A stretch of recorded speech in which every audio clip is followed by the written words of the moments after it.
on the WaveTalkers channel, and we will go live on Facebook. Hello, everyone joining us on Facebook. We'll get started here in just a minute, and we'll go live on LinkedIn Live. And there we go. It looks like we are live now on LinkedIn Live. So thank you, everyone, for joining us for today. Actually, let me go back a slide so I've got the right starting slide up.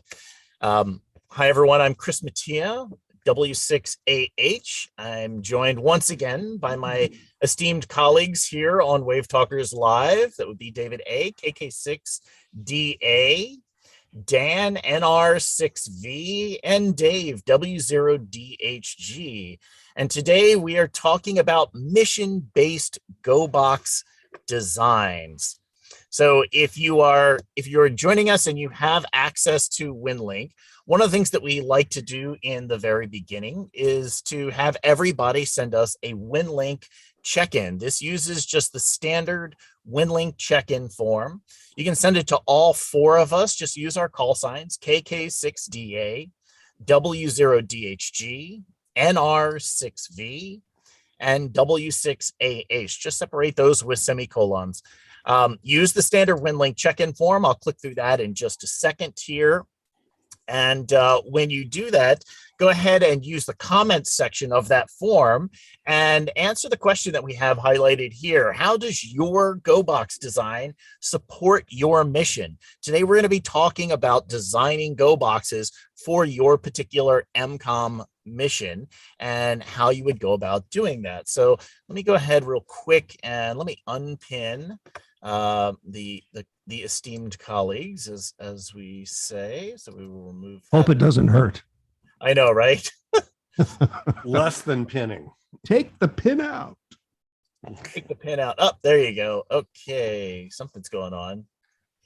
Put the I'm trying to help you, and you keep putting me back in. Okay, I keep undoing it, and then you keep doing it back in. All right, so there we go.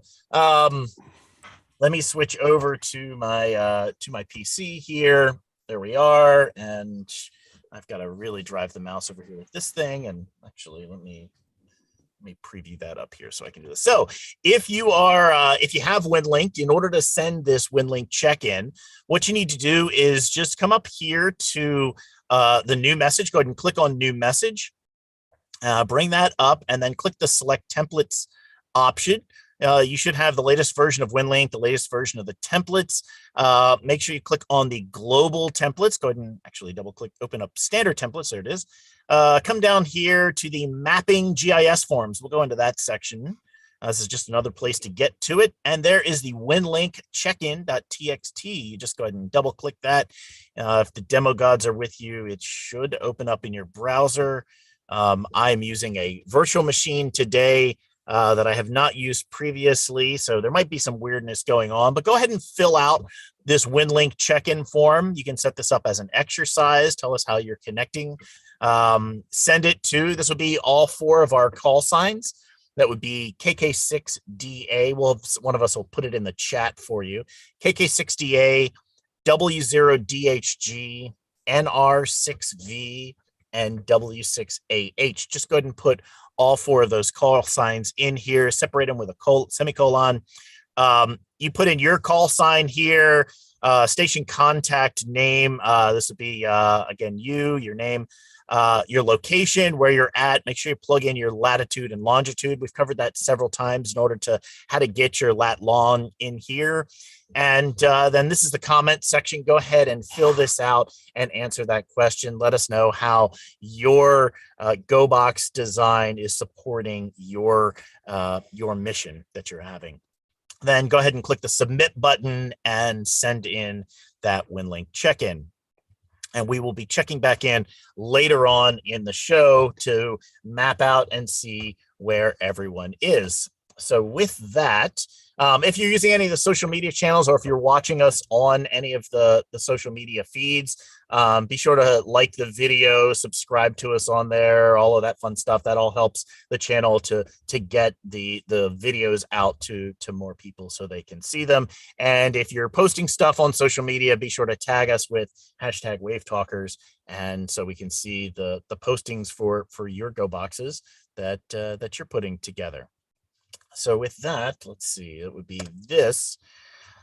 So like many hams, when I first got started, I went to a couple of our local Aries club meeting and went to a couple of different clubs. I saw Go boxes that various different operators had built, and I was amazed. They looked so cool. Here's one. This one's actually KK6DA's. It's a 3U rack, very cleanly designed, very professional. Everything is right there where you're able to get at. This is where I was thinking that I needed to build out my Go box. It was what I was seeing at the meetings. I went to different events and I saw other Go boxes that were built out, again, very professionally done, very neatly laid out, various radios in here and power. It was all nicely cut out. I would see ones that were for VHF and UHF that were just gorgeously built, very solid, very well organized, very well thought out. It was the direction that I constantly kept thinking, this is what I had to build out. It was the example that I was seeing. But then I would walk around the meetings, when we would have meetings where we'd invite everybody to bring their Go boxes, I would look at some of the other examples, and some of them it was literally a Pelican box or something similar to a Pelican box or some kind of case with lots of equipment that was in there. You can see there's the battery, there's a signal link. This one has a mesh node in it. There's a radio that comes out of it. So everything was kind of like carried around inside of this one case. And you can see it was at various stages of being constructed. So here you can see there's antenna connections and so forth over on the outside of it. It's just another example of what somebody designed for their Go box. There were other examples that were at these meetings as well. People that would bring a backpack that had been converted into their Go bag. You can call these a Go bag, a Go box, a drop kit, whatever you want to call them, for the way that you're bringing your radio equipment out into the field to accomplish your mission. I had also had some experience where I had operated as the net control operator out of our group's emergency communications MCON trailer. And so this is, again, very well set up. It's a command center with multiple radios set up. Power is all rigged up so that we could operate. That's clearly not me. It's another operator that had subbed in for me. But this was the net control operating station that was used at one of these events. So this is what I had in my mind for what I was trying to do. I was trying to use the experiences that I had already within my short period of time of being a ham radio operator and working with emergency communications teams.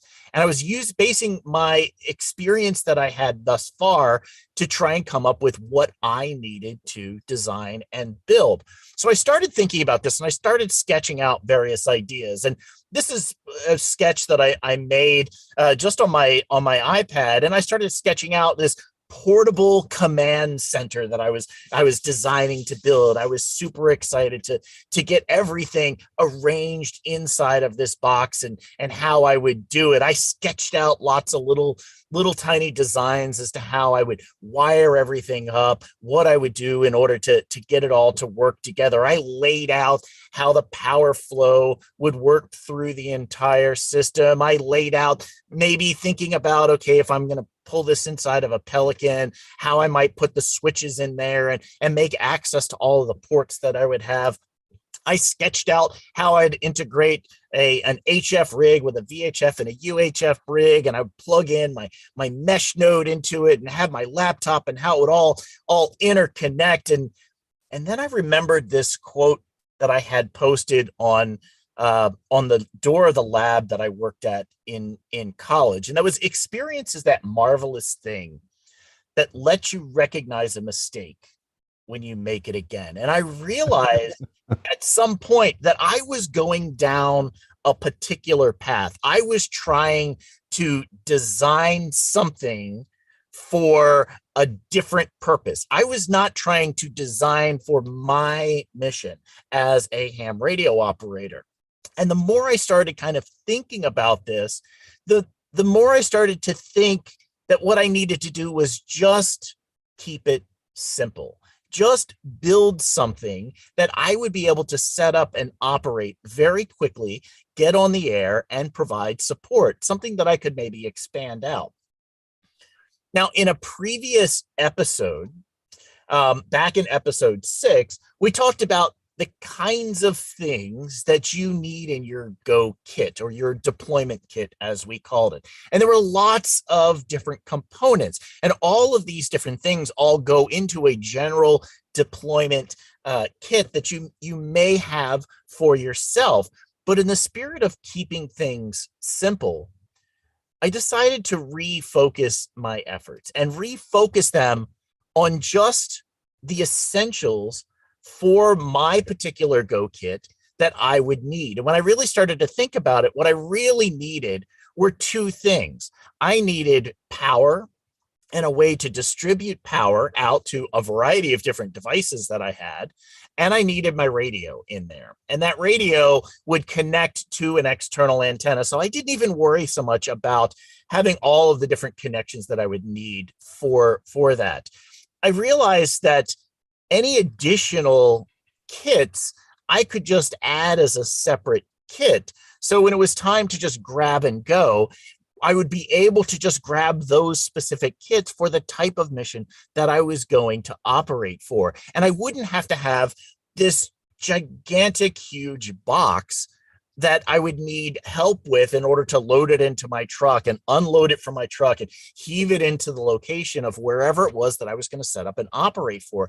I could go with a much smaller type of kit that was a lot more flexible for what I was going to need. And the more I started thinking about it, the more I realized that because I operate in Los Angeles a lot of times, if there's a big earthquake, more than likely, I'm only going to be able to get my vehicle so close to where I need to go and set up and operate for. So I'm going to have to carry in anything that I'm going to be using. And all of these things started to really shift my thinking about how I was going to apply that modular kit design that we talked about back in episode 7, where we can break our overall Go kit into a bunch of smaller, more modular kits that can all interconnect and interoperate with each other and with other operators. So what we're going to focus on a little bit today is just the radio kit portion of this. And for a radio kit, you really need 3 things. You need your radio, you need your power, and you need some antennas. So those are the three real key components that you really have to have. Beyond that, it's specific about what you need to be able to do in order to operate your station. So for a while now, early on in my ham career, if you will, and remember, I just got my license back in early 2018, so I haven't been a ham for very long.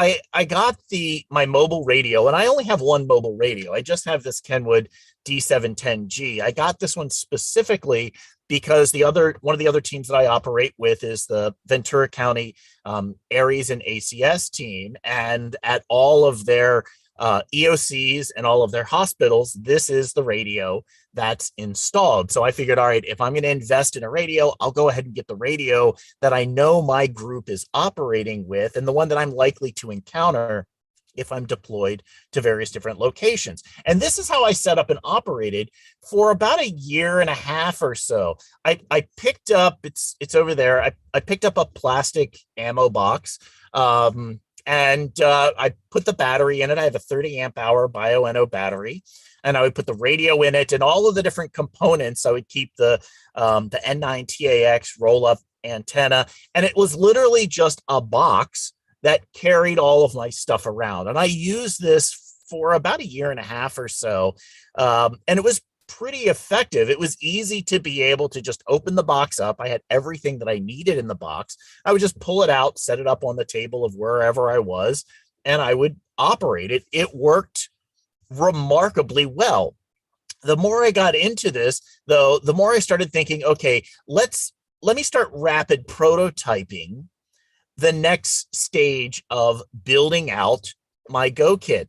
But let me take it slowly. Instead of trying to just design out this big, gigantic mobile command center that I really didn't need, let me iterate through some design. So the first thing that I started doing was starting to operate with all of the equipment that I had just inside of the box. I didn't drill any holes. I didn't, glue anything down. I didn't run any extra cabling. I just made it so that every time I would set up to operate, instead of pulling everything out of the box, I actually left it all inside of the box. And I would work with it and figure out like how, which way the radio needed to fit in there and what did I need to do. I mean, very early on, one of the things that I figured out, if you notice on the far side over there, my antenna coax cable, for a long time, I had my radio flipped upside down. So the face was down and I could access all of the ports. Well, I flipped the radio upside down the other way. And I found out very quickly that I destroyed my little tiny patch cable that I had because it bent the coax too much of a 90 degree. So I had to get 90-degree ports that come out of the back of the radio so I didn't damage the cable. So, we learn. I've reused that cable now for other things now. I cut it off and, trimmed it for other purposes.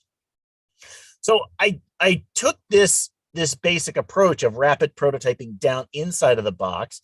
And then I came up with a couple of sketches for how I would iterate my idea from just having a box that I would have to open and pull everything out to be able to have ports that I could plug different things in. And so I sketched this out. I think I sketched it out first, probably on a piece of paper, but I can't find that anymore. But I did make a diagram that I had laid out in a vector graphics program. And I kind of sketched out what I thought I wanted to use. I had seen several of those of the battery boxes. You can buy them pre-wired. PowerWorks sells them. And I wanted to modify kind of that idea to bring the idea of being able to pull power out of the box. But I also wanted to make sure that I had my radio inside of the box at the same time. So I laid this sketch out. And because I had used that plastic ammo can, it was very easy to drill in some holes. I ordered the different components, all of them online. So the power connections here all are by PowerWorks, and I was able to find those online pretty quickly. I ordered a pack of these switches that are here to be able to wire those in, and I got some surface mount SO239s to be able to plug that in. And I was able to just simply drill the holes, plug the ports in, and start to look at how the top of the box would be able to work for me. Would I have enough room? Would everything kind of fit inside of this? It's a pretty low bar to be able to hit with adding these components in there.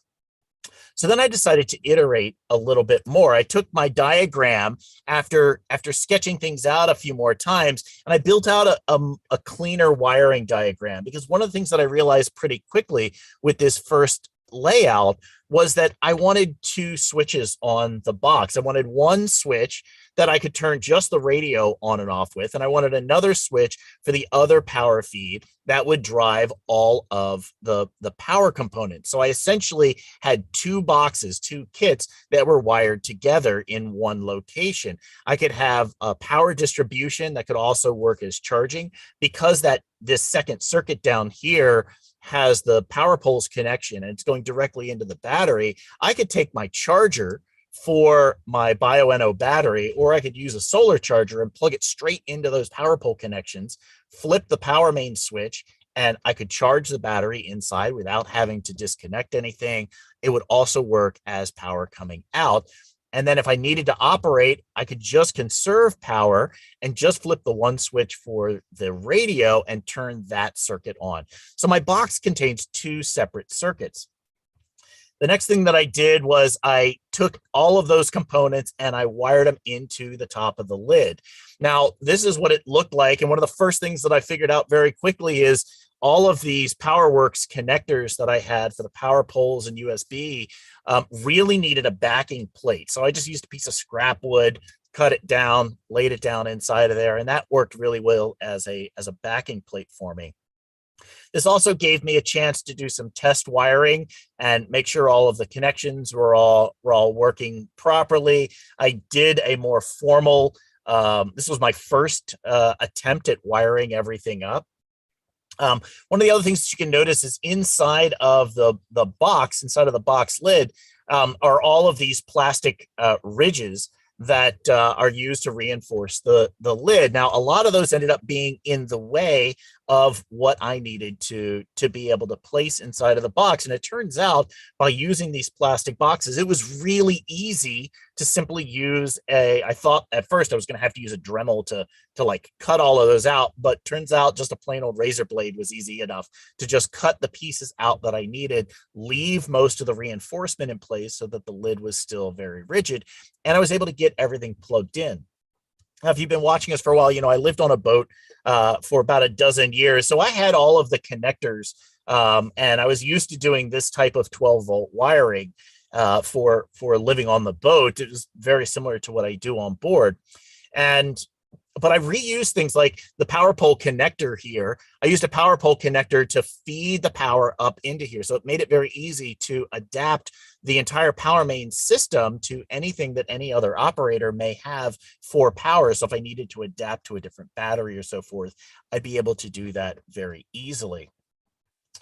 Let's see what else is in here that I did a little bit differently. Let me ask just a quick question, if I could. Yeah, Something that a sailor would know in an instant. I see the wire is marked marine grade.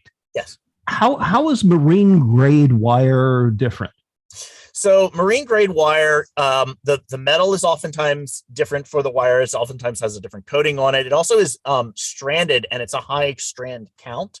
So I had a lot of this already because I wire my boat. And the reason that you really want stranded wire, especially on board, is because you end up with corrosion all the time. Like there's the outer casing is also a more corrosion proof casing. So if it gets oil or other petroleum based products on it, it won't deteriorate the outer casing of the wire. And then the stranded wire, oftentimes, if you get a little tiny bit of corrosion or you lose a few strands, the signal will still go through. It takes quite a bit in order to have that connection completely destroyed in that connection. The other difference that you have is normally I would use, and in my final version of this, I used the marine grade heat shrink. And marine grade heat shrink is a little bit thicker heat shrink, and it's got a glue on the inside. So when you do heat shrink that down, it glues the connection and makes it a watertight seal all the way around. Interesting. I've also since replaced the connectors on this to right angle connectors to help with some of the wiring runs inside of the Go boxes as well. So I have done some other upgrades to the wiring that's in here at this point. But this was the base wiring. And also notice I color coded everything. So all of the negative feeds are all black. All of the positive feeds are all red. So it was very easy to look at a particular trace and figure out where the power is going and how it's being distributed to the different ports. Inside of the box, this has been pretty much the design that I've used since I built this. And I did the actual build out of the wiring of this in probably spring of 2020 is while I was sitting at home, I decided to spend some time building out the Go box finally and wire it all up. But this is pretty much what the inside has been ever since. So I've got that 30 amp hour battery, and I've got the body of the radio, and all of the rest of the space inside of this box is all of my storage space. So that's the limit that I have for being able to drop other things in. Up until last fall, I had only operated the digital modes using Packet. So I would have two sets of the wires, of the different connector wires, inside of this front edge of the box, so I could just drop those in there. I didn't have a signal link at the time. I do have a signal link now that lives in the box with it, but this is where we were, where I was pretty early on. And this is how it looked when it would set up and operate. It pretty much was exactly what I had kind of narrowed down my plan to be, so that I would be able to get power out to power my devices that I knew I had. I've got a variety of different devices. If you've watched some of our other episodes, you know I suggest to power pull everything all the time. And so most of my connections for all my power all runs through the power pull connections. But I do have some 12-volt socket adapters. And I also have a lot of USB devices. I want to make sure I could power all of those. And the radio works pretty well. Now is when I started going through and iterating a little bit and making some modifications to my initial design. And the first modification that I made was I realized that because the head unit and the microphone on my radio require cables that go inside the box, I always had to have the box partially open and have that cabling coming out. So I wanted a way to be able to get that cabling up to the top of the box. So again, I went back to Amazon. I ordered some network through port connectors. Put those into the top of the box. I also wired in a headphone jack and then wired that into the box as well, so that I could always be able to plug my microphone in. The microphone always goes in the outside port, and the head unit goes in the middle port. I've never gotten around to really labeling them. I just kind of remembered where they go, and you can tell when you first plug the radio in if you flip the power on, if you've got them wired backwards. So that's how I've gone through. I made that adjustment, and this is what the top of the box looks like today. It's still pretty much the same after about 2 years now. I've got all my power connectors at one spot. It's on one switch. That one switch operates and enables all of that. The radio goes on the other switch, the yellow switch that's there. Flip that one switch and it activates the radio circuit, and everything is able to be operated pretty simply. This past last weekend when I operated for the Ventura Marathon. You can see this is pretty much what I do all the time. I take the Go box, set it down, pull the head unit out, plug it in, plug the microphone in, plug the antenna on, and I'm good to go. I'm pretty much ready to operate in a fairly short order. And it works for me for the type of operating I'm doing. I haven't gone back down that road of creating a mobile command center, because I operate with other people who have that. Other teams that I operate have that. I don't need to go to that level. And this has become a much more flexible unit to be able to just grab the handle and go where I need. In fact, I even use this because I still only have one mobile radio in my vehicle. I've added power pole connectors. I've got an external antenna. So in order to bring my radio into the vehicle, I can literally just put the case down, plug the power pole connector in if I want to run off of the main power from the vehicle, or I can just power other devices in there, run off the battery, plug the antenna in, and I'm ready to operate in the mobile as I need to, either in my truck or in my Mini Cooper. So it's become a very flexible type of design for me to be able to operate. So that takes us to what future revisions I might consider making. Well, the first one is to add a USB port. Now that I'm doing more and more digital work, having another port that's on there that I can run that USB cable, so I can have my signal link inside set up, so I can then connect up to my computer. to be able to do Winlink traffic a little more easily is definitely one of the things that I'm looking at adding in the future. When we see Dan's kit, you can see Dan has gone ahead and added a port like that for his. Another addition would be to upgrade the cabling. I just made up the network cables that I have. I'm going to take the shielded coax cable, or the shielded network cable that came with the 710, and go ahead and cut that down so that I can reuse it to have better shielding, so I don't get as much bleed over. Sometimes I get that when I'm operating, and upgrade some of the other cabling that's inside. And finally, I may think about upgrading the overall case to a little bit larger, so I've got a little bit more volume. But that may be something down the road. This one seems to be working for the needs that I have. And overall, the overall project used the radio that I had. The box, I want to say, was probably $12 or $15. It wasn't very much. The cost of the ports themselves was probably in the range of about $80 to $90 in order to get all of those. That really is the bulk of the cost of the build out that I used for this. And again, they were all by PowerWorks. I think I ordered them all on Amazon, but I could order them direct. The price was about the same. And that's kind of where I've gone with my journey of this. And with that, what I'd like to do is I'm going to bring David, KK6DA, up to be able to talk about, actually, I've got to use the other mouse now. Where are you? There you are. Let me bring him onto screen. There you go. David, you want to take us through some of the things that you've set up for your GoKit and how you've approached the idea of mission-based design for your GoKits? Well, when we talk about mission, the primary Ares LAX mission is to support as many of the 74 hospitals in LA County as we have with backup communication.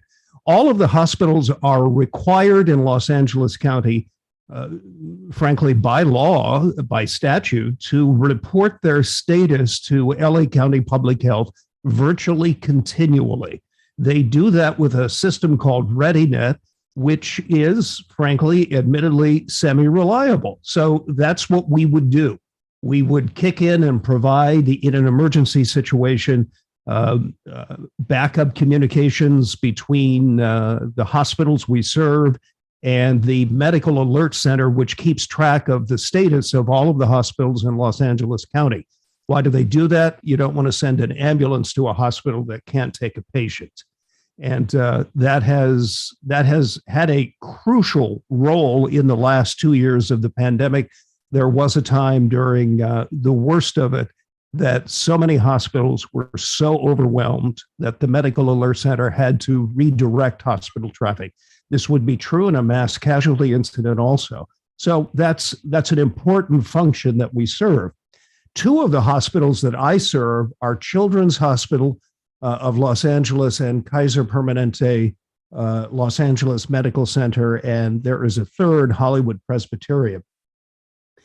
The problems that we have as radio operators, the logistical problems, are significant. At Kaiser, for instance, the EOC is set up right next to radiology. Radiology has lead-lined walls. I don't know if they were thinking that this is a more secure part of the building, but you're not going to get an RF signal down the hall and out the door and out the window very easily in that situation. So it requires thought. At Children's, they have become fans of moving their EOC. They sometimes will have it in a large conference room, which is the best location because it's near an outside entrance. That's easy for us to set up there. But they also like to hold it in the command center of the hospital. That's on the 5th floor. It's a windowed office, which you think would be good, but no, this is Southern California. So there is so much metal in those windows to keep the sunlight out that it's essentially a Faraday cage. That's problem number 2. And then here's problem number 3. Because of COVID, they have created virtual EOCs, which are entirely on Zoom.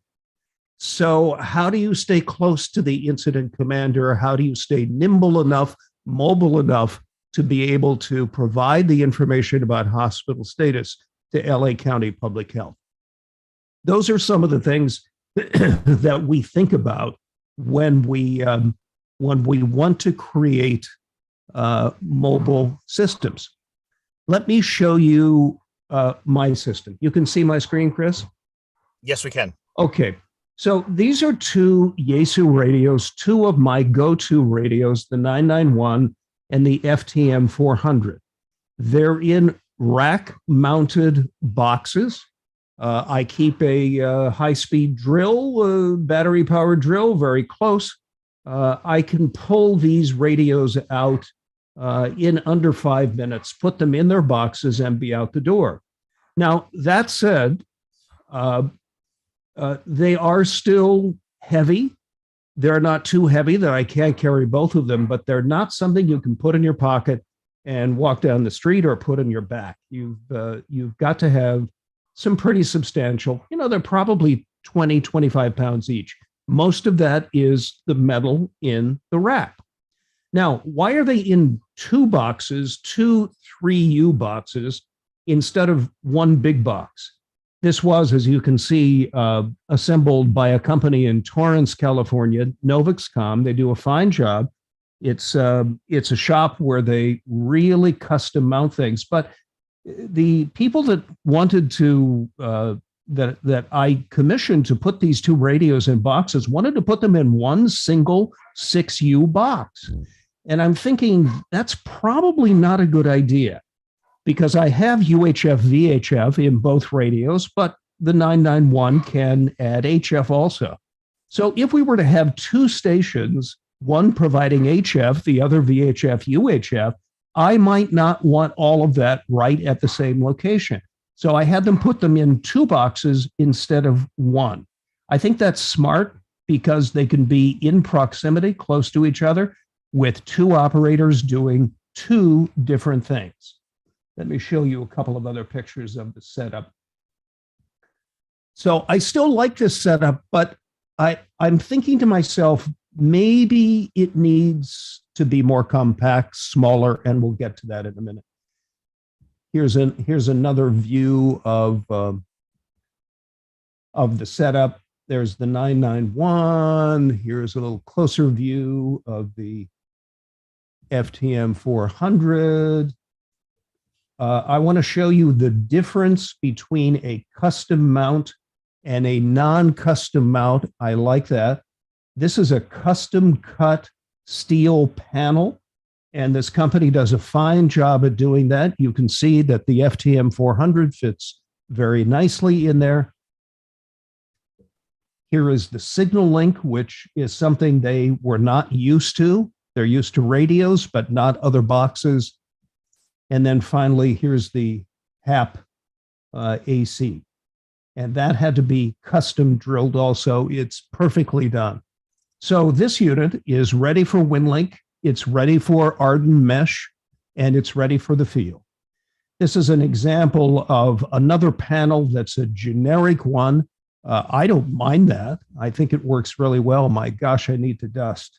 But you can see it's just not quite the same fit as the other ones. If that's important to you, it may not be important to you. It's certainly not important in the world of emergency communications. But that's my setup. And my thinking was, especially in the beginning, I don't want this in one single box. In the first place, it'd be too heavy to carry. And that's a mistake that I think we see a lot of people making. It's like, okay, let's put everything in the world in there, and then you can't carry the thing. It's essentially not mobile. So I like this setup a lot. It works really well, but I am favoring something that's even smaller and more compact. And this, by the way, is one entire GoKit. I think we pulled it out before, but this is the IC 705. And it fits nicely in a camera carrying case. Here is the radio, VHF, UHF. Say hello to Lily in the background. She's wondering, what am I talking about? And HF. It's 10 watts HF. I can get all of the cabling I need in here. And the antennas come in a different bag. Here is the HF antenna tuner. This will power my Microsoft Go 2, but this is all a very portable installation, which will do everything that the larger rack-mounted units will do. And I am tending to favor this now over something much larger. I think the bottom line, Chris, to go back to you, is bigger is not necessarily better. If you can accomplish your goal with something physically smaller, then by all means do it. It's, emergency communications is not about having as many radios as you can. It's about getting your message through. If you can do that in a smaller form factor than a larger one, then in my humble opinion, that's going to be an advantage, Chris. Thanks a lot, Dave. That's really helpful. Let's bring Dan up next to talk about some of the evolution that you've had and how you've designed your Go boxes to meet the missions that you set up and operate with. And I think you just recently built a new Go box. I did. And I've had a similar evolution to what Chris and David A. have had. My first Go box, and I'm sorry I don't have it here, but it was a 6U Gator box. It had an FT857, a 2-meter Yaesu. It had a 440 Kenwood commercial radio that I used for GMRS. And I did cigarette lighter plugs. I did gauges to show the battery. I did switches to turn on a fan, and it came out really nice. On the back, I did a plate on the back, a 1U plate on the back, and I had all my coax connections remoted out to that. And it came out really nice, but it was heavy, and I found I rarely used more than one of the radios at a time. And one of the things I've found with complexity comes other things other than being just heavy to carry around. But one of them is there's more to fail. There are more interconnections between all this stuff. And because of that, it's more likely to fail, and it's harder to troubleshoot. If you've got all this stuff now internal to a Gator box and you've got plates on the front and plates on the back, getting to something to troubleshoot it or make a repair is really difficult. So I've sort of evolved to simplicity. One of the first simple ones I did, LAFD-ACS, one of our served groups is our local CERT group. And they operate on mostly FRS and GMRS. And we were asked to support them at a drill. And at that time, there really weren't any GMRS mobile radios out there, or there were very few. You could get some commercial radios that were type accepted.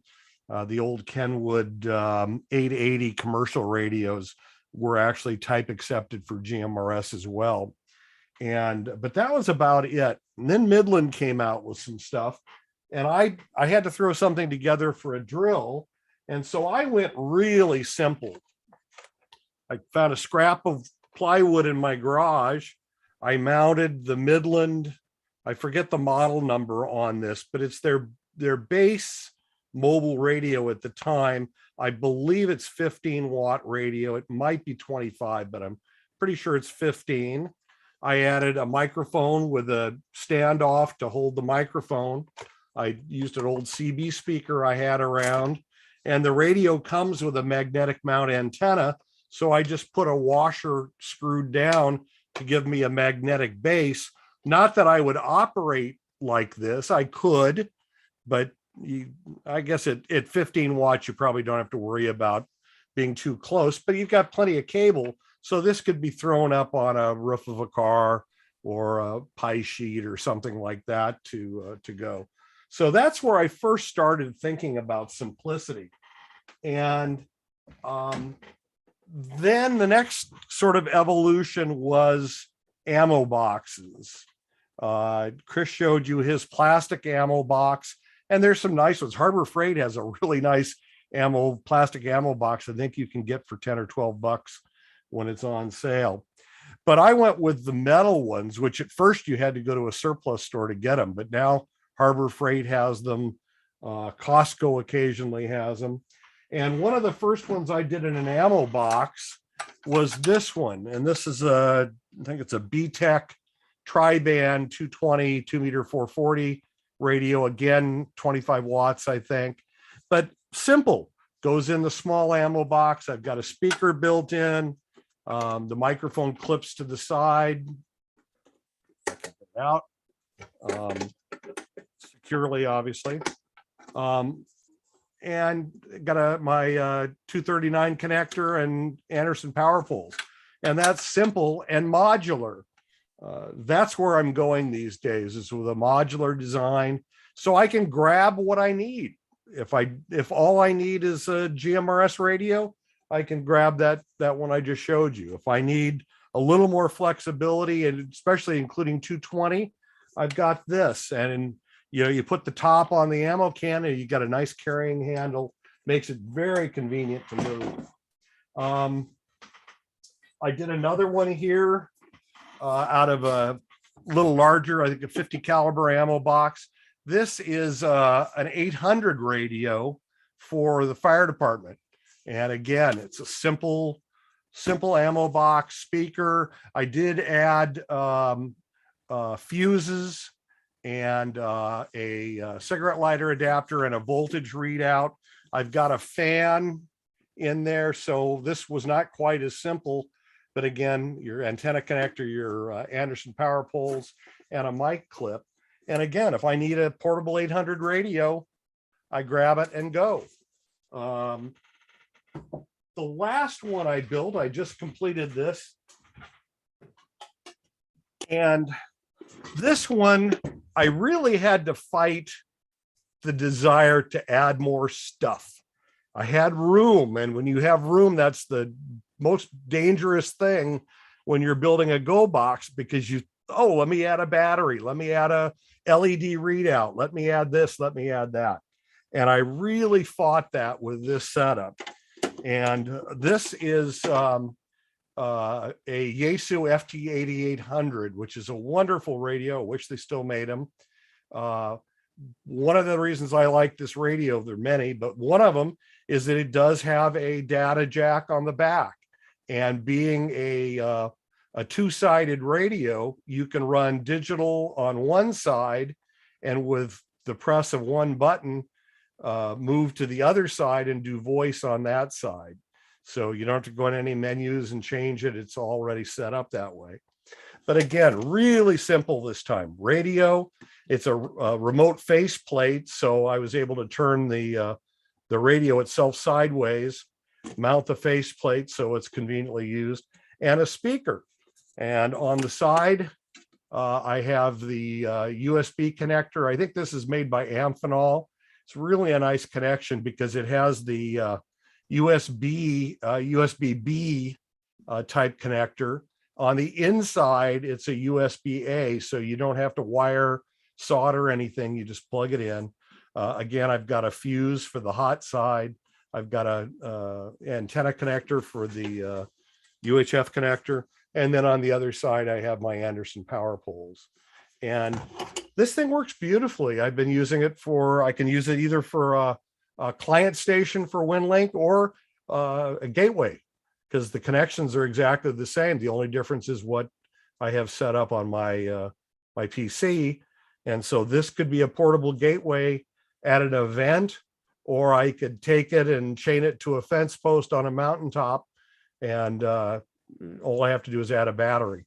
And you'll notice that on the ones I've shown you here, none of them have batteries included, because I built battery boxes that I can carry separately.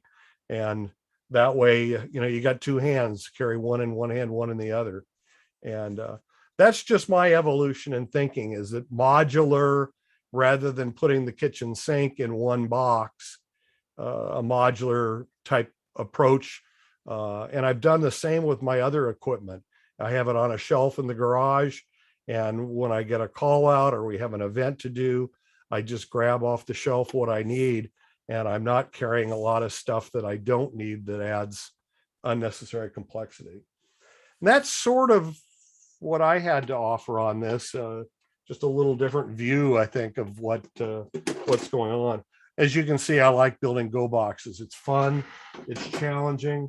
And these ammo boxes, I think at Harbor Freight, the 50 caliber boxes on sale are $12, $14.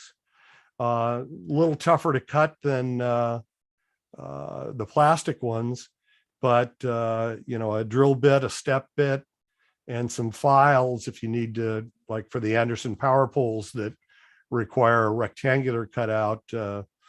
I find a drill bit that's about the right size. I drill that, and then I just square it off with the files. So Dan, that's about it.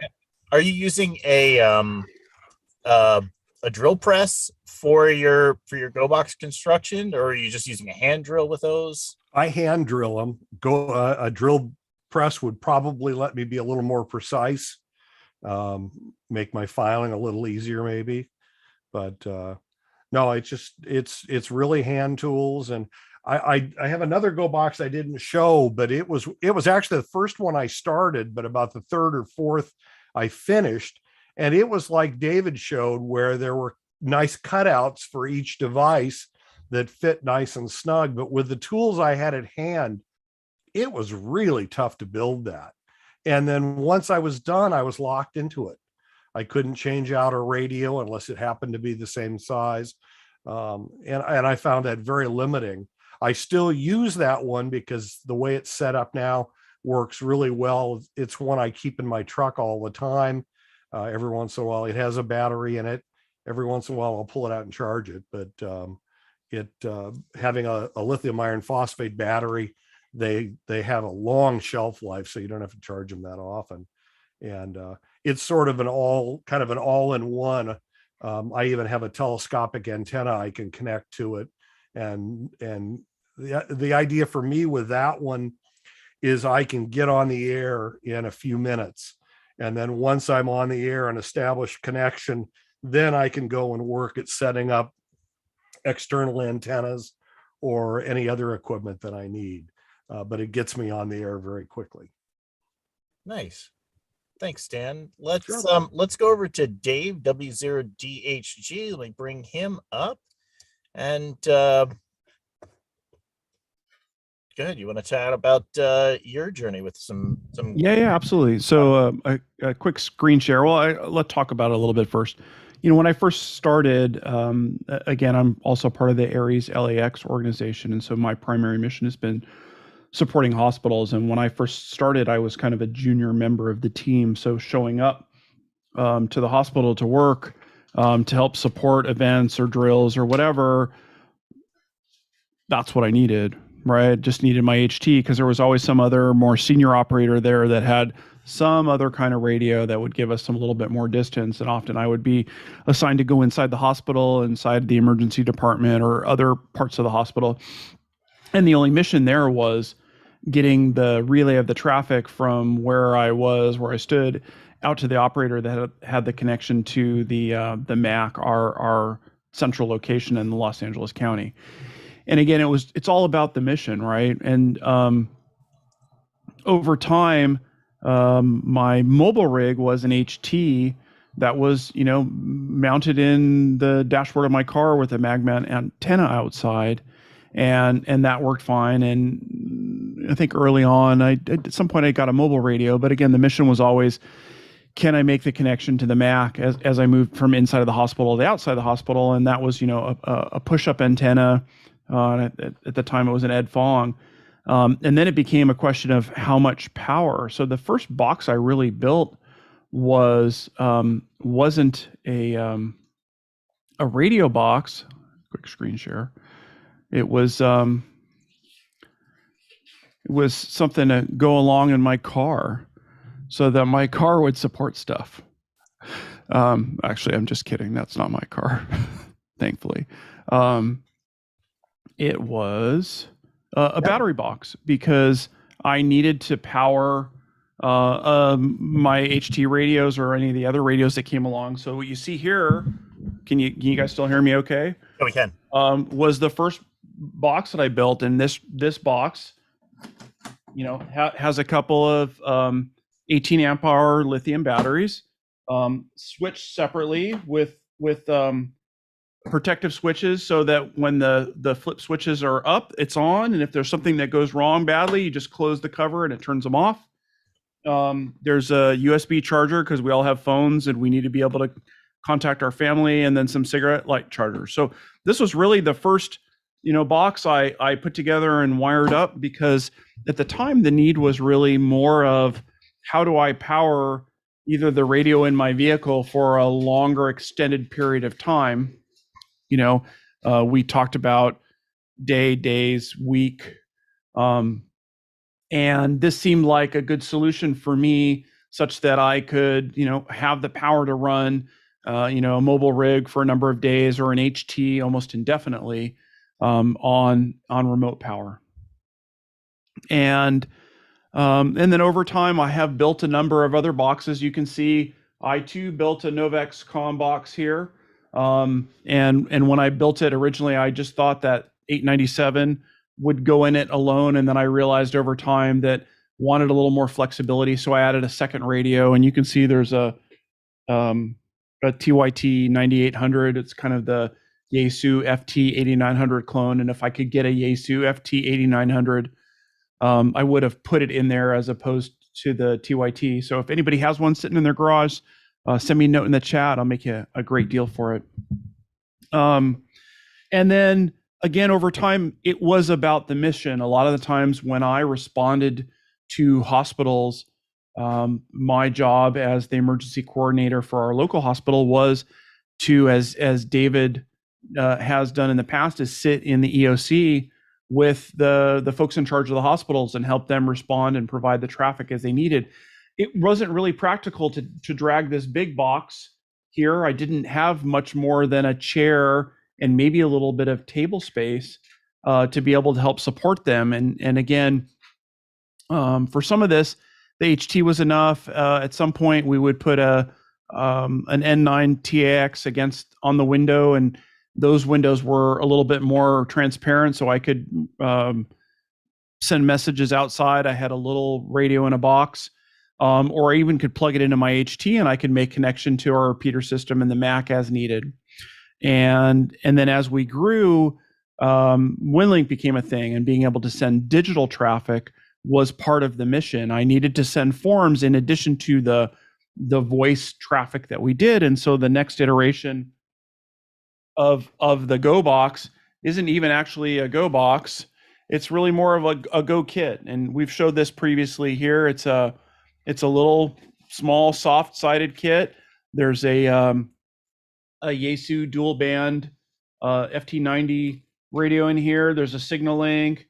I have a separate small backpack that it goes in that has the battery, and it has the microphone and the other things, and it would allow me to, in addition to sending the digital traffic that I might need, but to switch over and send voice traffic as well. So it was about flexibility. And again, one of the things when the four of us got together to talk about, what's the important part of this show, and it's really not about those boxes we built. It's really about understanding what's your role, what's your mission, what do you need to do, and how do you best step up and provide the service to your customer? Because ultimately, at the end of the day, we are volunteers, but even as volunteers, and we're not getting paid, we have customers to help and support and provide service to, and we don't want to show up. I was joking around. I was going to look for my Mork and Mindy suspenders and show up at the show today with a bunch of radios on my suspenders. You don't want to show up that way, obviously, but there's also times too where that Novex COM box is a great mission tool, and David has them too. But what he's learning, and I figured out as well, it doesn't work for every situation. I can't lug that thing into the EOC and tell people, yes, I need a 2 feet wide of desk space to be able to set this thing up, and I need access to a window to put an antenna out there. That's not what they want. That's not what they expect. That's not the professionalism that we provide as amateur radio operators. It's understanding that, hey, I get a little bit of a spot on a table. I can sit next to somebody and I can open up that little thing. I can have my HT, or I can plug my microphone into that little thing and talk back and forth and get my laptop on there. And if I need to send voice traffic, fine. If I need to send digital traffic, I can send the hospital request forms, the 214 or the 213 information forms, or any of the other ones that they want me to send, or requests that they need to get out there as soon as possible. If the first, second, third, fourth line of communication that they have aren't working. And we often see when we drill that the main ReadyNet system that they have under pressure fails on a regular basis. So that's pretty much it for me. I see a note in the chat from Mark asking, how did we panel mount the signal link? David, I think you have a better shot of that. Let me see if I can find it. Or I can pull mine up. The cool thing about the Novex.com guys is you tell them what you want, and they'll send you a template. I tried to find the template they sent me. I couldn't find it. You tell them, I've got this radio, I got this speaker, I got this signal link, I got this HAP HC, I got these things, and they'll literally send you a mock-up. And really, just for your signal link, just like when you undo the front of it to pull it out to change the jumpers, it mounts in a similar way. They'll actually send you a little bit longer screws, and it mounts just like it would. There you can see on the corner of David's right there. Yeah. It's exactly the same as you mounted. On mine, it still has the case in the back. It's all closed up. It's just that I needed slightly longer screws, and they're long enough that the buttons all still work. And everything connects. On the back side, the connectors are a little bit further recessed inside the box, but it's fully workable. Yeah, I'm not smart enough to do this. And these guys, have a full laser cutting, water cutting, whatever they use system. And they do know the signal link box. They have done that before. What they had never done before was the HAP AC light. And as you can see, that is perfectly positioned. So I let them do that, and they do a fine job. I think you could probably use one of their generic faceplates too, and come very close to how this fits. But this is done really, really well. There was one other picture that I wanted to show, and David, you have this on your box too. And this is what kind of lamp is it? It's not an LED, is it, Chris? It's strip LEDs is the one that I got. Okay. Yeah. So there's an LED lamp there. Here is an underside view of it also. Come on. There we go. And this is really an interesting discussion. The first one that I had put in was, remember that, Chris? It was blue.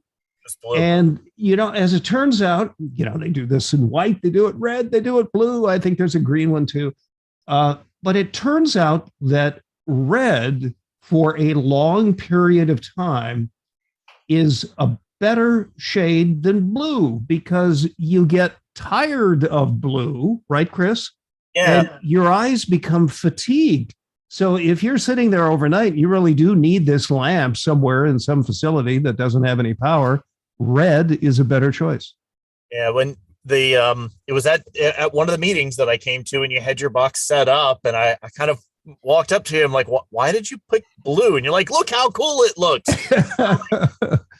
But so on the sailboats, and when we're doing offshore sailing, it's really critical to maintain your night vision when you're sailing at night. And red light does not affect our eyes in the same way that blue light does. Blue light makes our eyes readjust very quickly to blue light, and it completely messes up your night vision when you're operating. So when you go, if you go down below at night and you're doing an offshore passage, most all of the lights in the cabin that we've got two positions. positions. One position that turns them into white lights for daytime or when you just need a lot of light. And we've got a red light mode so we can put them in so it doesn't mess with your night vision. It's really important also if you're up on deck and you're sailing, you're driving, you're keeping lookout to what's going on. If you see that white light or that blue light coming up into your eyes, it will really mess with your night vision. You won't be able to see the faint boat that's coming at you on the horizon, which is not so good. And so we talked about that, and David actually switched his the LED lighting over to the red. Yep. I still have the blue one if you want it. I can use it. No, I'm good. What other changes, what other evolutionary steps, what kind of tools do you guys use when you're building these, especially when we're doing the construction of them? I know for me, I found that I thought I was going to need to use a Dremel and I was going to use all kind of other different tools. What I mostly used building mine out of that plastic box, I used a hole saw that was the right diameter for the main ports that I needed. And then I mostly used a razor blade and a small file to just kind of do the file work to kind of neaten up a few things. And that's really, screwdrivers, that's really the only tools that I ended up using. What other tool? Another tool that might be very handy, they call them multi-tools or vibratory tools. They're inexpensive. You can get all kinds of different blades for them, but they cut, depending on the blade you have, they cut very, very nicely. They're pretty easy to have good control of, so you don't, overcut. I've used that quite a bit on different projects, and but most of what I do is just I find a drill bit that's close to the finished size and use a file to clean it up. And it's a little more hands-on, a little more manual, but you file a little bit, you check it, you file a little more, you check it, and you can get a pretty nice fit that way. Yeah, for the plastic box that I did with the batteries, it was a drill bit and a utility knife for the most part. And because most of the stuff that I put in there were either screw-in plugs or the square Anderson power poles. So the Anderson power poles on the front, and that's a screw-in. I just needed a square enough, and there's a 1/4 inch, lip around the outside. So if it wasn't a perfect square, once it pushed in there, you didn't know any better.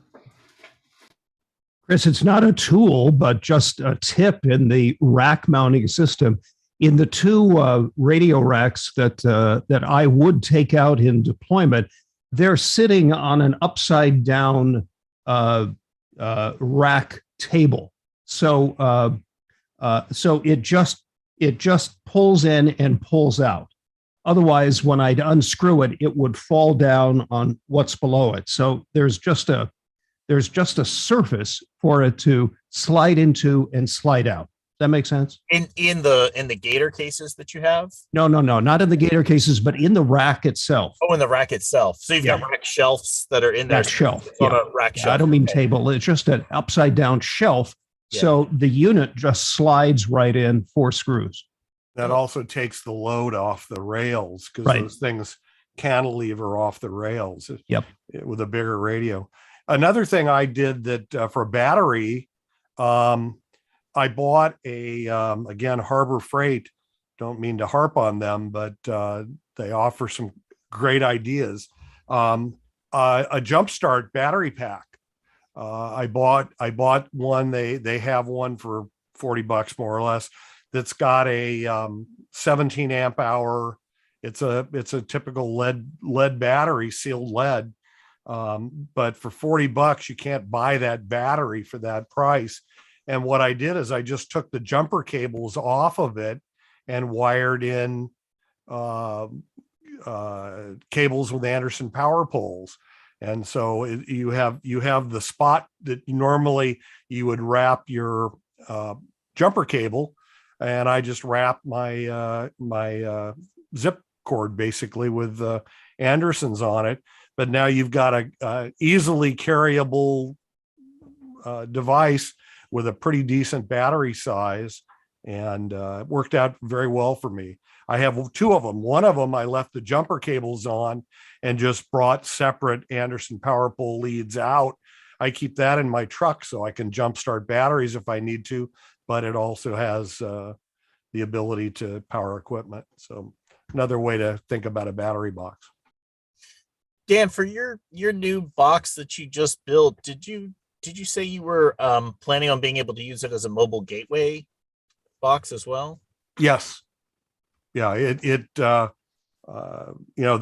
gateway, the difference between a gateway and a client station is the software. So that's just what you put on your PC. In my case, I've got an old Surface, Microsoft Surface tablet, and I've got both the gateway software and the client software on there. So depending on what I need, I just set it up that way. I mean, you could actually do both with the same setup. You just have to make sure that your software are in different folders and that you've chosen different ports. But you can do both a gateway and a client with the same radio. Okay, that's really good to know. It's still on my list of one of the projects to build out my own gateway. I'll probably start with a portable one and then be able to have it mounted. I got to get another radio in order to be able to do that. So I got a lot of, as Dave says, crap in my garage to be able to get most of it up and running. But I still only have one mobile radio at this point. I can send over some more garage stuff for you if you want. A couple of 6 cubic foot boxes. No. Yeah, and the reality is, Chris, we're going to get you over that hump of that portable Winlink station that you already have set up with the box you have. Yeah, is one piece of software away from being a portable gateway. It's just one, and it's a small piece of software. It's not a big piece of software. And in our evolution of thinking about this stuff, this is sort of new to many of us. We know repeaters, but a field digipeater for a specific situation, that's pretty cool, and something that we're probably going to experiment with more as going forward, because that's what our reality is going to be like. We got a question that's come into the chat. What are the makes of some of the soft backpacks used for VHF? I was in the middle of typing a comment, and my comment on this would be is look at the camera ones, and I would say look at eBay and look for the used, like the Lowell brand. Lowell Pro is a great camera backpack manufacturer from the old days. Don't need to go out and buy a brand new shining special one, but Lowell made really good ones. But ones that are made for cameras are going to have a little bit more rigid foam around the outside. They're going to have shelves and Velcro, and you're going to be able to zip open the front and pull it down, and it's going to be ready to go. So, for the 705, this was just something I found on Amazon. It was not expensive. It's like a $17 camera bag. It's Esker. But, I would and it just happened to fit absolutely perfectly the radio. This is a little higher end and bigger professional Kata bag, Kata. This is actually too big for what I really need, but that would work too. Any of the camera bags, most of the camera bags these days are modular. So you can move stuff around as if you need it for different lenses. And that works for radio too. Works really well. Yeah, the bag that I use, and it's one that I already had because I do a lot of photography, a lot of videography work. I've got it's by Think Tank Photo. It's their Streetwalker model, I believe is the one that it's called. It's got a big volume inside. It's got a lot of Velcro pads that can interconnect to create those shelves and various different spaces. I showed it in the episode where we talked about deployment kits, and it's what I carry my HF rig in. So I find my 7300 fits in there along with solar panels and battery and all those other kinds of things, but it's a much larger kind of kit. For my 705, I'm actually using very small, I think it is actually a low pro bag. It's one of the small camera bags. I just found one that actually fit the 705, fit the tuner for it, and then I just keep all of the cabling and whatnot inside of that. Along with it, for a portable antenna, a lot of times I'm using now the Buddy Stick Pro, which has its own very small case. So those two, find what you have. Camera bags are great choices. You can oftentimes go to secondhand shops and find used camera bags, or you probably have a few around your house. So, like with many camera bags, these are just Velcro compartment type things. They look like that. These were left over from this camera case, and I just put it over the faceplate like that. Works great. Not expensive. Velcro is one of the secret ingredients that I use in so many different things here. Not true. Both my own studio, and also in my radio gear. So on the front face of my that plastic ammo can that I use for my Go box, I've put a big strip of heavy duty Velcro on that. I've put heavy duty Velcro on the underside of the head unit for my radio, and then I've got these. It's just the hook side of the Velcro. It's the industrial ones. And you just put two of those back to back so they glue themselves together. And then these can act as like little shims to be able to stick different components on. So I use these to mount the head unit right onto the outside of the Go box with Velcro. And then I've got a mounting system in my truck. And I've just put Velcro on that, so I can just take the head unit right off the front of the box, stick it right onto the mounting plate that I've got in the truck, and I can transfer, wherever I need to operate for that. It works pretty well. So another question came in the chat about the HAP AC. And I think Dave and I have the same. It's the MikroTik HAP AC Lite, and the reason we use, and that's the one with the dual access. And the reason we use it is it will support very easily flashing to Arden, and it has two radios, a 2.4 and a 5 gigahertz radio, and you can have one do Arden and one supply local Wi-Fi, and then you don't need to a physical connection, connect your laptop or your desktops to the router itself. You can Wi-Fi into that and then access the Arden network, and then the HAP can connect to other wireless Arden. Yeah, you could stick a camera in there. You could stick a phone in there. That's the idea. Yeah, it has a PoE port. Can you show that again? Yeah, here I'll show you this is where you get it from Amazon, and I'm not saying go buy it from Amazon, but the other nice thing about the HAP is that it provides the number 5 port can be set up to provide PoE power over Ethernet. So if you're running a portable node, you just plug into that, and that gives you your data and your power for your node. It has three ports left that can be used for any LAN devices, cameras, PCs, VoIP phones. And then the number 1 port is your WAN port. So if you have a wired internet connection, you can plug it into that, and it handles all the switching. So it's for $50, it's a very versatile device if you're doing Arden mesh. Nice.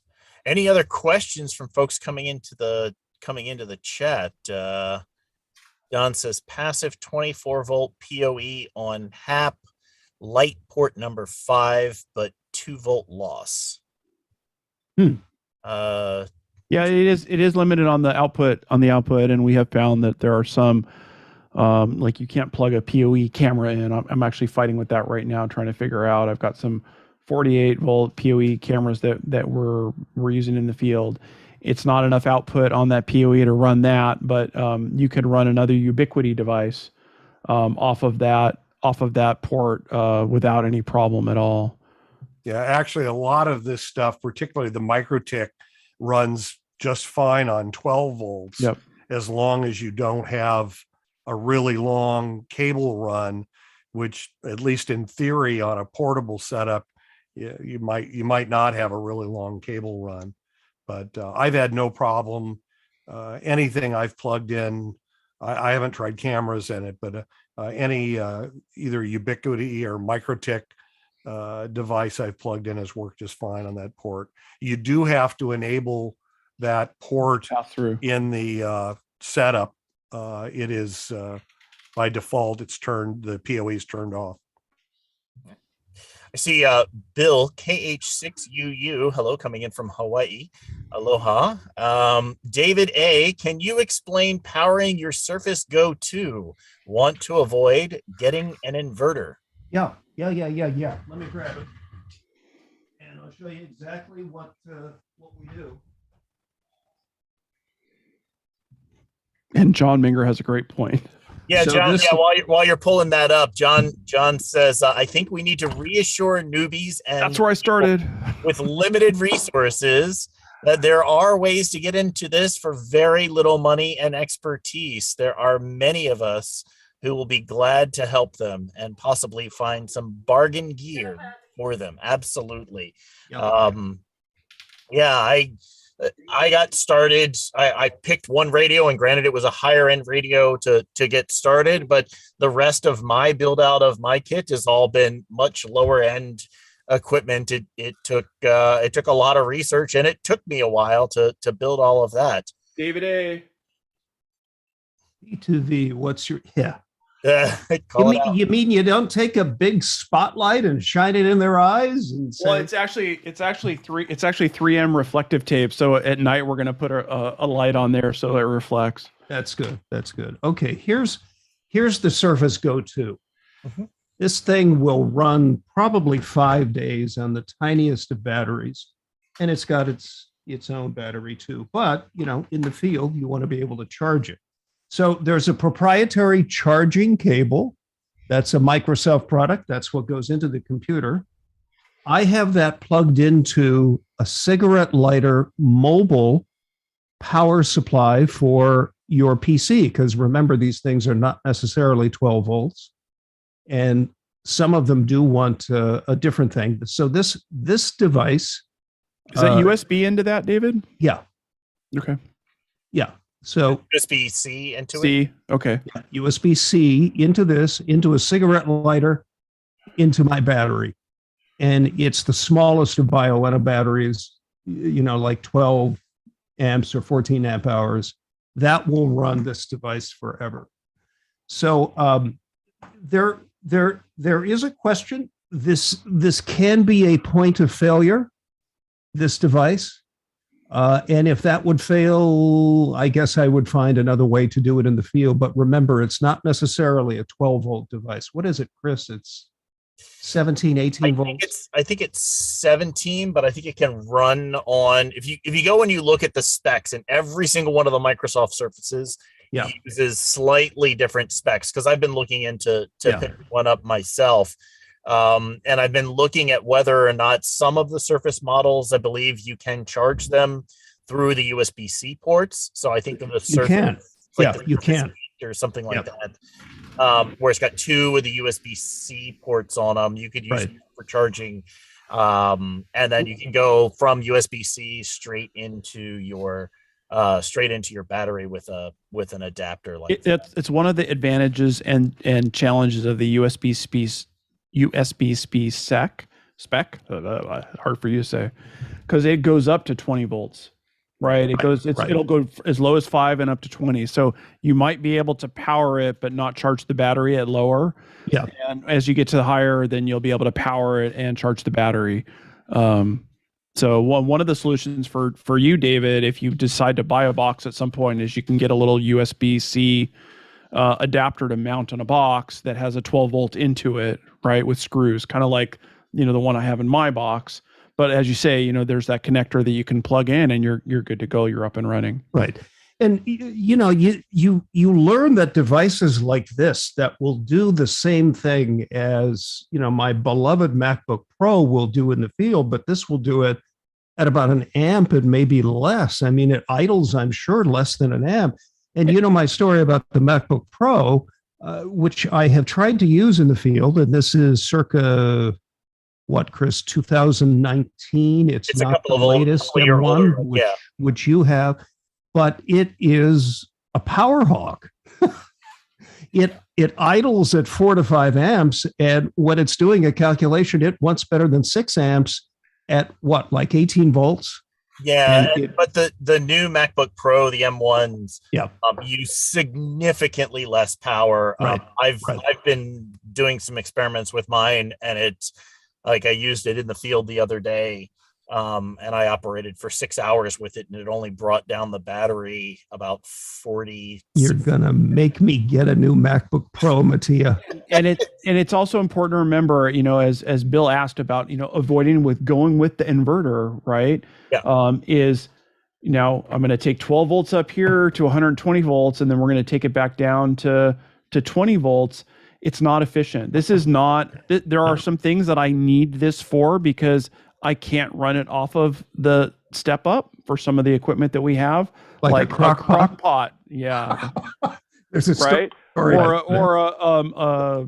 inflator for a air mattress, right? That just won't run on that lower power.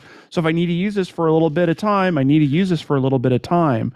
Or a 42-inch LCD TV screen, you can't run that off at 12 volts. You need to up it to this. But for something like the solution that David showed you for the Surface Go Pro, it's brilliant because you're not stepping the electricity up and then stepping it back down. And every time you do that, you lose power in that conversion. And you generate heat. What is heat? Heat is power. Right. And so you shorten the life. So it's probably really weighs a pound and a half, not even that. Beautiful screen. Mark KD6 ASL is asking, any other brands of LFP batteries other than BioNO? And is 4 hours of operation a good guess? I know it varies by mission, but just looking for some common usage. So which one do you got there? This is a competitor, Talent Cell. Yeah, Renology has some. Right. That's another good one. There's BioNO is by all means the top of the class, but these are worthwhile competitors too. There's a guy on YouTube named Chris Prouse. I think his YouTube channel is called RV Solar. I think he started out doing that, but he does reviews on a lot of these batteries, and the guy's just infectious because he's so enthusiastic. I mean, he lives for batteries, and he will buy $1,000 Battleborn 100 amp hour battery, and he'll take a saw to it and cut it open and show you the build quality.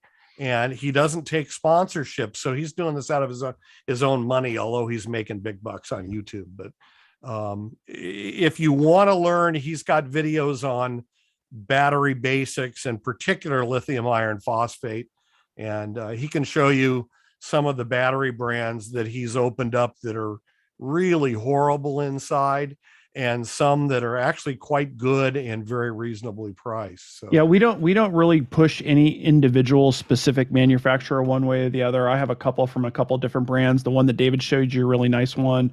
What I found is that the better manufacturers, and you'll pay a little bit more for it, have a better quality product. The one that David has a really nice, good, solid case. I have some BioNOs that I purposely bought in a hard ABS case. On the other side of that, if you're worried about having to hike the equipment in or do soda or something, the only manufacturer that I've really seen that does the really slim would be the BioNO, and you can get it just in a plastic sleeve. You're cutting a lot of weight off those batteries. They do stand behind their work. So, just look around and, it's easy enough to Google and look at reviews other folks have. I would say be careful if you do the YouTube thing. There is one guy out there. It's not Chris Prouse that you talked about. There's another guy out there that will show you how to break apart one of those scooters that you see on the corner all over the city. And you can harvest, he literally were harvesting those to create into, mostly because they're junk. They showed up in their recycling center. But there's lots of options out there. Is that the J. Garcia guy? Yeah, that's a different kind of pack. That's not the the 16850 packs like you're used to seeing here, because what's in the Bioenno are basically these. It's the flat pack that looks like, the metal wrapped tuna fish. It's just like a little aluminum foil bags. That's what's in those scooter things. And they typically are 48 volt too. Right. And so you'll have to step it down. That's mostly what you'll find inside your laptop battery if you were open those batteries up. But those are lithium ion as well. There's another brand on Amazon, MIADY.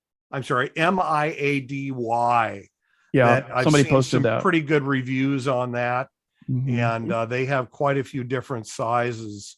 Who's the guy out of Tennessee that does the videos? Can't think his call sign. Anyway, he has had good luck with these batteries. KM4ACK.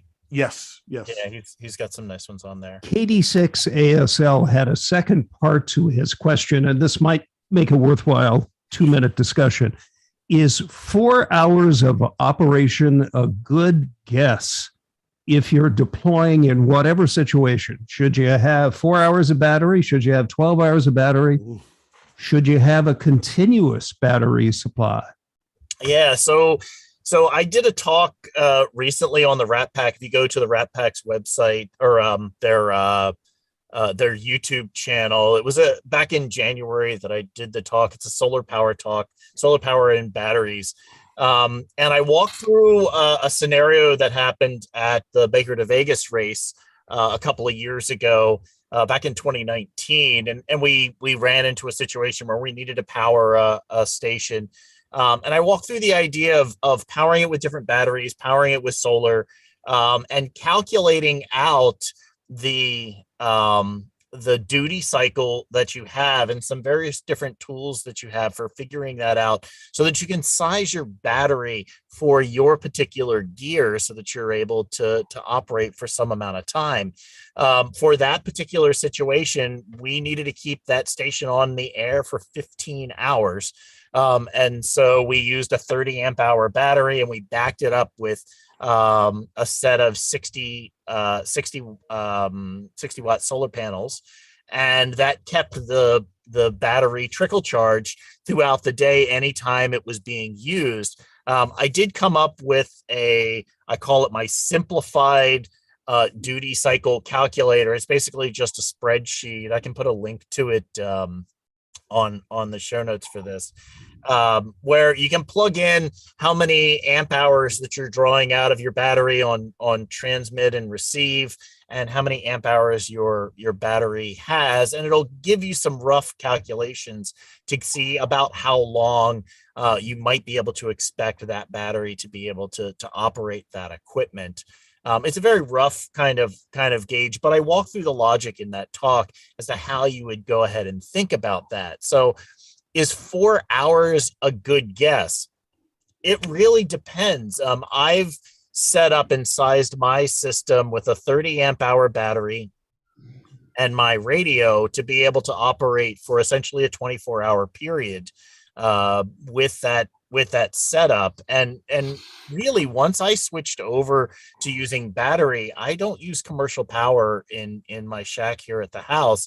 I operate off of my batteries all the time, so I know they're always charged. I can usually get about a week or 2 weeks worth of operating of that Kenwood D710 for the various nets and so forth that I operate on during the week, and then I'll go ahead and charge it back up the following week and kind of top it off. So my impression is it kind of really depends on what your actual mission is for what you're going to do. If you're doing event support, so Ventura County, we just did the Ventura Marathon support. I was out for 6 hours that day, so a 4 hour battery wouldn't have cut it for me for that one. I think we should try and aim for at least 12 to 24 hours ideally, because if you've got a 24-hour battery, you can back it up with solar or some other power to keep it charged up, to keep it at float. Then you have enough power to get you through the night, and then enough power so that while it's recharging during the day, the next day you can continue to operate. And that's kind of my thoughts. What do you guys? And this really becomes a moment where, again, back to your mission, think about what's in your Go box. What do you really need? I have a bunch of extra add-ons in my Go box, my Hap-C, my SignalLink. If I'm just doing voice traffic, I'll turn those off because they eat power. And if I can go to as low a power as I can do to make the connection, I will, because all of those things will help extend out. I tell my scouts when they ask, well, how long? How long is a piece of string? You don't really know until you know, right? Until you get there. Chris's example of the marathon, the marathon's going to last about how many hours long. The ultra marathon's going to last how many hours long, but the disaster, hours, days, weeks, you don't really know. And you start needing to think about, okay, well, what do I really need? What do I not need? If your HT will make it to the folks that you need to talk to, well, then turn the mobile stuff off and charge your HT off that battery that you have in that battery box, because then you're going to go for days or weeks or more. And is it as easy to operate? No, but does it get the mission done? Yep, sure does. And it's really key about who's your customer, what do you got to do? Right. And, you have to admit, in a hospital setting, you're likely to have shore power unless it's the big, big, big one. I wouldn't rely on that, but it's a possibility. Yeah. And as I know from testing the hospital that I'm assigned to, before COVID, we used to go twice a year for the power off test, where they would turn up the diesel generators, and I would walk around the building with the facilities guys and the emergency manager just to see when they switched it over, which of the red or orange breaker power plugs really still had power and which ones didn't, and which things, like, hey, somebody figured out that 2 of the elevators in the bank of 3, they thought were on the emergency power, but they weren't. You got to plan for what happens, and as things change, you need to be flexible. Yep. Any closing thoughts we have from anyone? Let's go around the horn here. Dave, what do you got? Any closing thoughts for us? I think John Minger's point was an important one. You don't need to break the bank to do this, but you need to be thoughtful about what is it that you think you might be getting yourself into, and then scale appropriately. Bigger is not always better, and in the world of power, often less power is more, because less power will mean that you can extend out the resources you have for a longer and longer period of time. And I am also not shy to say, in the big disaster, I've talked to the emergency manager at my hospital, and we will break into cars and we will take batteries out. And I do have the tools in my truck that are needed to do that if I have to power my radios, because most of those cars, they're not going anywhere. True. David, any closing thoughts from you? I would just echo what Dave has just said. Bigger is not necessarily better. And you do have to think about what you do. I am these days more minimalist than I've ever been, and I was always worried that the smaller, lighter equipment was more fragile. It's not. And that's the direction to go, I think, to be as efficient with all of this as you can be. Yeah.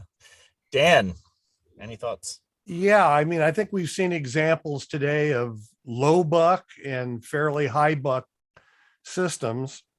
The reality is they probably all accomplish about the same thing. And there may be a little nicer or bells and whistles, but start with what you've got. Build from what you've got. You can always change it. You can always add to it. You can always replace stuff. But get something so that you're able to do that. I showed the one on a piece of plywood. A lot of our guys use plastic cutting boards because they have a lot of them have a nice little carrying handle. And, you think about it, that can sit on the seat of your car next to you, plug into your cigarette lighter, as long as it's not too high powered of a radio, and throw a mag mount on the roof of your car. And you're now operating, 25 watts, 50 watts mobile with a very simple setup. And if you need to take that and grab it and go someplace else, plug it into a battery and go. So don't, I think we said this before, perfect is the enemy of getting stuff done. Do something, and you can always change it. As you can see, I've changed a million things over the years and will continue to do so because I see what other people have done. If you're part of a club, by the way, have a show and tell day. Have a day that everybody brings in their stuff. And I guarantee you will learn stuff and you'll see some slick ideas of how somebody's repurposed something. And that would be my best advice. Nice. Let me go ahead real quick and let's do a quick check of the check-ins and have a look at the map real quick. It just takes me a second to get everybody unpinned. While you're doing that, let me just read Don's comment from Idaho. How long will a gallon of water last? That's a good question. Until it's empty. Yeah. Depends on how you use it. It depends on how much you're drinking. All right, so here we are. We got. Let's do a quick. I'll do one more quick Open Telnet session and check see if any other last-minute check-ins have come in. It looks like no more have come in. So wait for the disconnect. There we go. We'll bring up the map. I'll just go ahead and click on the little globe icon here. Bring that up and make sure you're selecting. Now this is because these check-ins have come into each of us. We're able to check this. So I'm going to select the Winlink check-in form because it's the one everybody sent in. I've got my map provider set as Google. I will hit display map and blow that out to full screen. And there's our map of folks who have checked in. We've got a couple of stations here in Europe. Our station down in New Zealand, I'm pretty sure this station might need to check your lat long coordinates. I think you may have a negative, might need to add a negative on the one of your settings there. You just got DXCC for North Korea there, Chris. Oh, is that what it is? Let's see what else we got. We got Hawaii in. Aloha. Aloha to you. We've got a station in Canada, VA3QT. How's it going, Jeff? Good to see you. And stations all across the U.S. here as well. So thank you again for joining us. If you're still here inside of the Zoom session, hang on. We're going to go into the after party here and take some more questions and things. But with that, I think what we'll do is we'll go ahead and we'll stop the live streams at this point. So if you're joining us on YouTube, thank you very much for joining us. We'll say YouTube on YouTube for now. We'll also say goodbye